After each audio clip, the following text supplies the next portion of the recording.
श्रीमान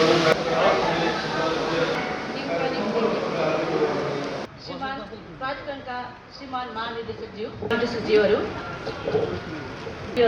प्राधिकरणका पूर्व महानिर्देशकज्यूहरू, आगमन कार्यका प्रमुखज्यू,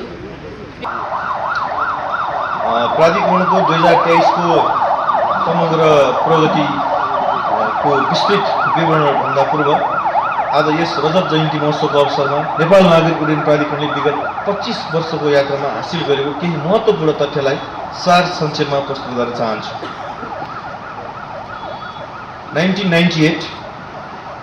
2055 को तुलनामा 2022 को TI को flight movement data aircraft movement 192% वृद्धि भयो 25 वर्षमा।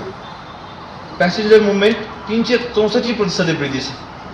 कार्गो मुभमेन्ट 100% वृद्धि भएको अवस्था छ। स्थापनाको सुरुको 5 वर्ष लगातार सञ्चालन घाटामा रहेको यस प्राधिकरणको आर्थिक वर्ष 56-57 को आम्दानी 91 करोड 84 लाख रहेकोमा आर्थिक वर्ष 79-80 मा आइपुग्दा 13 अर्ब 51 करोड पुगेको छ, जुन लगभग 15 गुणाले वृद्धि भएको छ। भौतिक पूर्वाधारको सन्दर्भमा सन् 1998 मा प्राधिकरण स्थापना हुँदा 1 अन्तर्राष्ट्रिय विमानस्थल सहित 84 वटा आन्तरिक विमानस्थलहरू रहेकोमा सन् 2023 को अन्त्यमा आइपुग्दा 3 अन्तर्राष्ट्रिय विमानस्थल सहित जम्मा विमानस्थलको संख्या 55 पुगेको छ। त्रिभुवन अन्तर्राष्ट्रिय विमानस्थल र हब विमानस्थलहरूमा सीमित रात्रिकालीन सेवा झन्डै दोब्बर अर्थात् 9 वटा विमानस्थलसम्म विस्तार भएको अवस्था छ। झन्डै 1 दर्जन बाहेकका सबै विमानस्थल कच्ची रहेकामा हाल झन्डै 1 दर्जन 42 विमानस्थल पक्की धावन मार्ग तयार भएका छन्। पोखरा विमानस्थलको अन्तर्राष्ट्रिय स्तरको सुविधा सम्पन्न उपकरण प्यासेन्जर बोर्डिङ ब्रिज सहितको टर्मिनल बिल्डिङ तयार भएको छ भने विराटनगर, भरतपुर, नेपालगञ्ज विमानस्थलमा सुविधा सम्पन्न टर्मिनल बिल्डिङ निर्माण भइरहेका छन्। 17 वटा विमानस्थलहरूमा उद्धार तथा अग्नि निर्माण सेवा उपलब्ध रहेको छ। अब म यहाँहरू समक्ष नेपाल नागरिक उड्डयन प्राधिकरणद्वारा यस वर्षमा सम्पन्न गरेका वार्षिक कार्यप्रगति यहाँहरू समक्ष पेश गर्ने अनुमति चाहन्छु। हवाई यातायात सञ्चालन स्थिति सन् 2019 देखि 2021 सम्म विश्वव्यापी महामारीको रूपमा फैलेको कोरोना संक्रमणले गर्दा आर्थिक रूपमा धराशायी हुन पुगेको समग्र उड्डयन क्षेत्र 2022 मा बिस्तारै पुरानो लयमा फर्किन सुधारोन्मुख हुँदै चालू वर्ष सन् 2023 मा वायुयानको सञ्चालन तथा यात्रु सङ्ख्याको आधारमा कोभिड पूर्वको अवस्थामा फर्किएको छ। नेपालको सन्दर्भमा उल्लेख गर्दा सन् 2022 को नोभेम्बरसम्म त्रिभुवन अन्तर्राष्ट्रिय विमानस्थल र गौतम बुद्ध अन्तर्राष्ट्रिय विमानस्थल मार्फत आगमन गर्ने अन्तर्राष्ट्रिय हवाई यात्रुको सङ्ख्या 29,45,540 रहेकोमा सन् 2023 को नोभेम्बरसम्म त्रिभुवन अन्तर्राष्ट्रिय विमानस्थल, गौतम बुद्ध अन्तर्राष्ट्रिय विमानस्थल र पोखरा अन्तर्राष्ट्रिय विमानस्थल मार्फत आगमन गर्ने अन्तर्राष्ट्रिय वायु यात्रुको सङ्ख्या कुल 41,54,393 रहेको छ, जस अनुसार गत वर्षको सोही अवधिको तुलनामा यात्रुको सङ्ख्यामा 41.04% वृद्धि भएको छ। यसैगरी आन्तरिक उडानतर्फ सन् 2022 को नोभेम्बरसम्म कुल 56,68,941 हवाई यात्रुले यात्रा गरेकोमा सन् 2023 को नोभेम्बरसम्म सो सङ्ख्या 77,94,217 रहेको छ, जस अनुसार गत वर्षको सोही अवधिको तुलनामा यात्रु सङ्ख्यामा करिब 37.48% वृद्धि भएको छ। नेपालमा उडान गर्ने अन्तर्राष्ट्रिय वायु सेवा कम्पनीको सङ्ख्या सन् 2022 मा 29 रहेकोमा हाल आएर 30 पुगेको छ, जसबाट नेपालबाट 16 देशका 33 वटा अन्तर्राष्ट्रिय गन्तव्यमा नियमित उडान भइरहेको छ भने आन्तरिकतर्फ सञ्चालन अनुमति प्राप्त जम्मा 21 वटा वायु सेवा मध्ये हाल क्रियाशील वायु सेवा कम्पनीहरूको सङ्ख्या 19 रहेको छ, जसबाट कुल 55 वटा विमानस्थल मध्ये 35 वटा विमानस्थलहरू आन्तरिक हवाई सेवा सञ्जालमा जोडिएका छन्। विमानस्थल पूर्वाधार विकासतर्फ राष्ट्रिय गौरवको आयोजना सन् मिति 2079 को 17 गते 1 जनवरी 2023 को दिनदेखि नेपालको तेस्रो अन्तर्राष्ट्रिय विमानस्थलको रूपमा निर्माण सम्पन्न भएको पोखरा अन्तर्राष्ट्रिय विमानस्थलको उद्घाटन सम्माननीय प्रधानमन्त्री श्री पुष्पकमल दाहाल प्रचण्डज्यूबाट भए पश्चात लामो समयसम्म एकल अन्तर्राष्ट्रिय विमानस्थलबाट निर्भर नेपालको उड्डयन अवस्था 3 वटा विमानस्थलसम्म विस्तार भएको छ। निजगढ अन्तर्राष्ट्रिय विमानस्थलको सम्बन्धमा सम्मानित सर्वोच्च अदालतको आदेशअनुसार गठित विज्ञ टोलीबाट पूर्ण क्षमताको अन्तर्राष्ट्रिय विमानस्थल निर्माणको लागि पेश भएको अध्ययन प्रतिवेदनलाई कार्यान्वयन गर्ने भनी मिति 2080-723 को मन्त्री परिषदको निर्णय तथा मिति 2080-827 को श्री संस्कृति पर्यटन तथा नागरिक उड्डयन मन्त्रालयको निर्देशन अनुरूप विमानस्थल निर्माणको लागि प्रारम्भिक कार्य स्वरूप बागौर्ने प्रभाव मूल्याङ्कन EIU कार्य अगाडि बढाइनेछ भने परामर्शदाताबाट डिटेल इन्जिनियरिङ डिजाइनको अन्तिम मसौदा प्रतिवेदन पेश भइसकेको अवस्था छ। अन्तर्राष्ट्रिय विमानस्थल गौतम बुद्ध अन्तर्राष्ट्रिय विमानस्थलमा अन्तर्राष्ट्रिय वायु सेवा कम्पनीहरूलाई उडानमा सहुलियत प्रदान गर्ने उद्देश्यले विमानस्थल सञ्चालनको 1 वर्षसम्म अवतरण शुल्क, विसान शुल्क, सञ्चार तथा उड्डयन सहायक शुल्क तथा सुरक्षा शुल्कमा 100% छुट तथा नेपाल वायु सेवा निगमले कमर्सियल ग्राउन्ड ह्यान्डलिङ सेवा उपलब्ध गराए बापत असुल गर्ने शुल्कमा 50% छुट दिने निर्णय लागू गरिएकोमा सो प्रस्तावित प्याकेज लागू हुने अवधिलाई थप 1 वर्ष लम्बाइएको छ।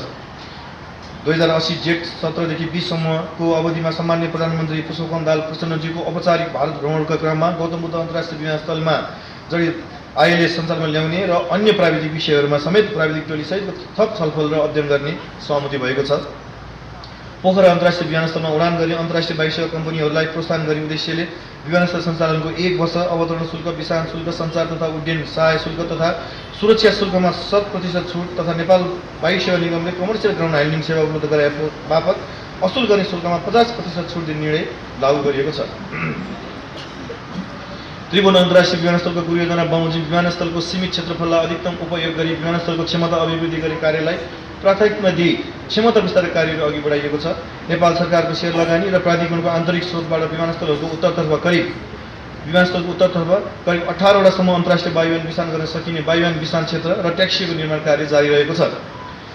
त्यस्तै एसियाली विकास बैङ्कको ऋण सहयोगमा विमानस्थलको दक्षिणतर्फ करिब 1200 मिटर लम्बाइको इन्टु इन प्यारलल ट्याक्सीको निर्माण र पूर्वतर्फ अन्तर्राष्ट्रिय वायुयानका लागि ह्याङ्गर निर्माण स्थल र एप्रोन निर्माणको कार्य जारी रहेको छ। साथै सबै विस्तार कार्यहरू आगामी 2 वर्षभित्र सम्पन्न गर्ने लक्ष्य राखिएको छ। यसबाट त्रिभुवन अन्तर्राष्ट्रिय विमानस्थलको एयर ट्राफिक व्यवस्थापन क्षमता करिब 15 देखि 20% सम्म बढ्ने अपेक्षा गरिएको छ। यस्तै एसियाली विकास बैङ्कको ऋण सहयोगमा त्रिभुवन अन्तर्राष्ट्रिय विमानस्थलको आन्तरिक तथा अन्तर्राष्ट्रिय टर्मिनल भवनमा आगमन क्षेत्रहरू लगायत विमानस्थलभित्रका विभिन्न स्थानमा आधुनिक विद्युतीय वेब फाइन्डिङ साइनिङ सञ्चालनमा ल्याइएको छ। अन्तर्राष्ट्रिय विमानस्थलको अन्तर्राष्ट्रिय आगमनतर्फ ब्यागेज क्लेम क्षेत्रको एक्सटेन्डेड पार्टमा ब्यागेज कन्भेयर बेल्ट जडान कार्य सम्पन्न भएको छ। त्रिभुवन अन्तर्राष्ट्रिय विमानस्थलमा हुँदै आएको रात्रिकालीन विसान चाप नियन्त्रण गर्न आन्तरिक विमानस्थलहरूमा वायुयानको विसान गर्ने व्यवस्था मिलाइएको छ। त्रिभुवन अन्तर्राष्ट्रिय विमानस्थलमा अधिक जडान उडान चापको कारण नियमित रूपमा हुने गरेको फ्लाइट डिले, डाइभर्सन तथा क्यान्सलेसनलाई न्यूनीकरण गरी हवाई यात्रुहरूले भोग्दै आएको समस्या निराकरण गर्न प्रति घण्टा विमानस्थलको क्षमताको आधारमा वैज्ञानिक स्लट व्यवस्थापन प्रणालीलाई निरन्तरता दिएको छ। त्रिभुवन अन्तर्राष्ट्रिय विमानस्थलको हवाई चाप कम गर्ने उद्देश्यले पर्यटकीय सिजनमा वायु सेवा कम्पनीहरूलाई रामेछाप विमानस्थललाई आधार बनाउन लगाई त्यहाँबाट तेन्जिङ हिलारी विमानस्थल डुक्लामा उडान सुरु गरेको प्रावधानलाई थप व्यवस्थित गरिएको छ। त्रिभुवन अन्तर्राष्ट्रिय विमानस्थलको मेन पावर हाउसमा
लाई सम्मान पत्र वितरण गर्ने कार्यक्रम रहेको छ। यसर्थ उहाँहरूलाई सम्मान पत्र तथा दीर्घ सेवा पदक प्रदान। यसैगरी सञ्जय कुमार ठाकुर निर्देशक 11औं तह त्रिभुवन अन्तर्राष्ट्रिय विमानस्थल सेवा प्राविधिक।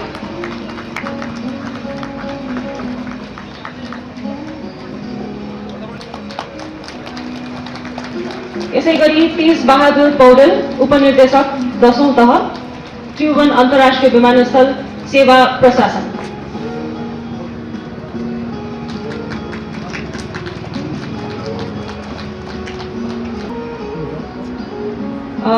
अर्का हुनुहुन्छ उत्सव राज खरेल उपनिर्देशक 10औं तह प्रधान कार्यालय सेवा प्राविधिक। म क्रमशः नाम पढ्दै जानेछु, कृपया मञ्चमा आई पत्र स्वीकार दिनुहोला। यसैगरी हीर बहादुर खत्री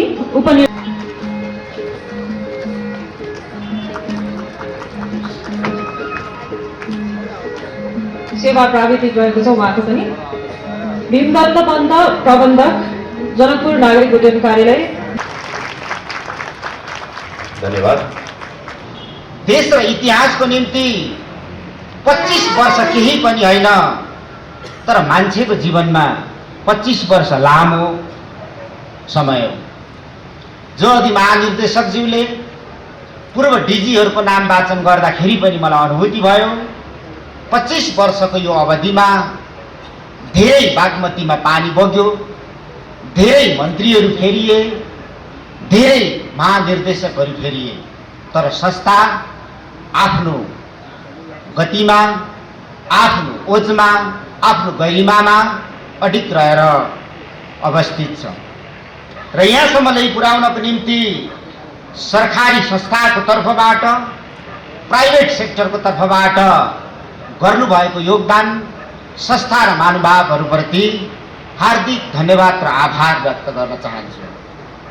र आजको यो महत्त्वपूर्ण र ऐतिहासिक अवसरमा पुरस्कृत र सम्मानित महानुभावहरूलाई पनि म धेरै धेरै आभार, धन्यवाद, बधाई पनि ज्ञापन गर्न चाहन्छु। अब हामीले यस वर्ष पर्यटनको क्षेत्रमा राष्ट्रिय आकांक्षा अथवा राष्ट्रिय हाम्रो दायित्व हामीले पूरा गरेका छौँ। त्यसको निम्ति यो हवाई क्षेत्रको धेरै ठुलो योगदान छ। यसको निम्ति पनि हामी यो ऐतिहासिक मञ्चबाट हामी सबैलाई धन्यवाद हामीले भन्नै पर्छ। अबको हाम्रो कार्यभार, तत्कालीन कार्यभार 3वटा छ। पहिलो कुरा हाम्रो कार्यभार प्रथम सुरक्षा हो। सुरक्षा बाहेक हामीले अर्को कुरा सोच्न पनि सक्दैनौँ। हामीले मान्छेको जिन्दगीसँग खेलवाड गर्न सक्दैनौँ। देशको इज्जतबाट हामी तलमाथि हुन पनि सक्दैनौँ। दोस्रो भनेको भर्खरै मात्रै अडिट सके पछाडि पठाएको 12 बुँदे जो युले पठाएको छ, त्यसलाई अक्षरशः कडाइका साथ पालना गर्ने हाम्रो कार्यभार हो। र हामीले हाम्रो देशको लागेको कालो सूची अर्थात् हाम्रो देशमाथि लागेको जुन उठेको प्रश्न हो, त्यसको हामीले जवाब दिनु। तेस्रो भनेको चाहिँ यात्रुमैत्री वातावरण बनाउने। हामीले यात्रुमैत्री वातावरण बनाउने, हामीले न्यूनतम स्रोत साधनको उच्चतम प्रयोग गरेर हाम्रो देशको अनुहार हो एयरपोर्टमा हामीले दाग नदेखाउने गरी हामी लाग्नुपर्छ। र आजको हाम्रो पहिलो कार्यभार यही नै हो र यो पहिलो कार्यभार हो। र अबको हाम्रो भावी बाटो के हुन सक्छ? दुनियाँबाट हामीले सिक्नुपर्छ र दुनियाँसँगै हामीले अघि बढ्नु पनि पर्छ। तर हाम्रो राष्ट्रियता र सार्वभौमसत्तालाई छायामा पारेर राष्ट्रियता र सार्वभौमसत्तामाथि प्रश्न उठ्ने गरी हामीलाई कुनै पनि कदम चाल्ने छुट छैन। त्यसकारणले अबको हाम्रो बाटो भनेको हामीले हाम्रो अस्तिको एउटा एभरेस्ट होटलको कार्यक्रमबाट पनि हामीले सार्वजनिक गरिसकेका छौँ। त्योभन्दा अगाडि पनि सम्माननीय प्रधानमन्त्रीको सम्बोधनबाट यो कुरा व्यक्त भइसकेको छ। काठमाडौँको त्रिभुवन अन्तर्राष्ट्रिय विमानस्थल, भैरवा र पोखरामा बनेको अन्तर्राष्ट्रिय विमानस्थलहरू र निजगढ विमानस्थल निर्माण गर्ने सम्मको आयोजना अगाडि हामी बढाउनेछौँ, जो चाहिँ हामी प्राइभेट पब्लिक र पार्टनरसिपको माध्यमबाट PPP मोडलको माध्यमबाट हामी जानेछौँ र अझ गौरवमय इतिहासको रचना भविष्यमा हामी गर्न सक्छौँ। आज हामी 25 वर्षको यो ऐतिहासिक अवसरमा उभिराखेको बेला हामीले आज सङ्कल्प गरौँ, अबको 25 वर्षमा संसारको नमुना नेपाल हुनेछ। अबको 25 वर्षमा म त जिउँदो हुन्छु कि हुँदिन, तपाईँ हामी सबै जिउँदो हुन्छौँ कि हुँदैनौँ, तर नेपाल त रहिरहनेछ। हाम्रो प्राधिकरण त रहिरहनेछ, हाम्रो हवाई उद्योग त रहिरहनेछ। हामीले आज हालेको इँटामाथि धेरै ठुलो गगनचुम्बी महल बन्नेछ, संसारमा देखाउन लायक हुनेछ, इज्जत हुने खालको त्यो गौरव बन्नेछ। त्यसकारणले हामी ढिलो नगरी आजैबाट लाग्नको निम्ति म सबैलाई अनुरोध र आग्रह र अपिल पनि गर्न चाहन्छु। अब अघि कर्मचारीको तर्फबाट, युनियनहरूको तर्फबाट मित्रले मन्तव्य दिएर जानु भएको छ। ट्रेड युनियनको परिभाषा मात्रै होइन, अब भूमिका पनि बदल्नुपर्छ। हुनु त यस्तो गौरवपूर्ण यो अवसरमा हामीले तितो पिरो पोख्ने यो मञ्च हो जस्तो मलाई लाग्दैन, तर पनि भयो। अब फेरि पनि यो आजको ऐतिहासिक दिनको सम्मान गर्दै त्यहाँसम्म त म जाँदिनँ, तर पनि म अनुरोध गर्न चाहन्छु, ट्रेड युनियन दिवस चाहिँ आज होइन, आज चाहिँ नागरिक उड्डयन दिवस हो। त्यसकारण हामीले हाम्रो कार्यक्रमको मर्यादा सीमा पनि बुझ्नुपर्छ जस्तो मलाई लाग्छ। नीतिको प्रश्न धेरै उठाउनुभयो, लामो भाषण गर्नुभयो, म त झुक्किए पनि प्रधानमन्त्री पाएर बोल्नु हुँदो रहेछ। पटक पटक उहाँलाई हेरे, तर उहाँ प्रधानमन्त्री त होइन। नीतिको कुरा प्रधानमन्त्री, मन्त्री, नेतृत्वले चिन्ता गर्छ। नेतृत्वले निर्माण गरेको नीतिको बाटोमा संस्थाहरू, कर्मचारीहरू हिँड्नु सक्नुपर्छ। अन्यथा त्यसलाई अर्को अर्थ लाग्छ, अन्यथा त्यसलाई त्यो अनुशासन भनिँदैन, अनै भनिन्छ, त्यसलाई अराजकता भनिन्छ। त्यसकारणले नीतिमाथि तपाईहरूले धेरै चिन्ता नगर्नुहोस्। राज्यले बनाएको नीतिको बाटोमा इमान्दारपूर्वक, अनुशासितपूर्वक देशको राष्ट्र सेवक भएर हिँड्नुहोस्। यदि राजनीति नै हामीले गर्ने हो भने त हामी सबै कुरा छोडेर हामी जस्तो फिल्डमा आउनुपर्छ। त्यसकारणले आफ्नो मर्यादाभित्र हामी बस्नुपर्छ। आफ्नो अधिकार, सङ्गठनको अधिकार, कर्मचारीको हक हितको बारेमा कुरा अर्कै हो, तर नीतिमाथि हस्तक्षेप गर्ने गरी जसले तपाईँको प्रस्तुत हुन्छ त्यो कर्मचारीको परिधिभित्र एउटा प्रश्न उठ्छ। त्यसकारणले आजैबाट यहाँहरूलाई यस्ता क्रियाकलाप बन्द गर्न म कडाइका साथ निर्देशन पनि गर्छु।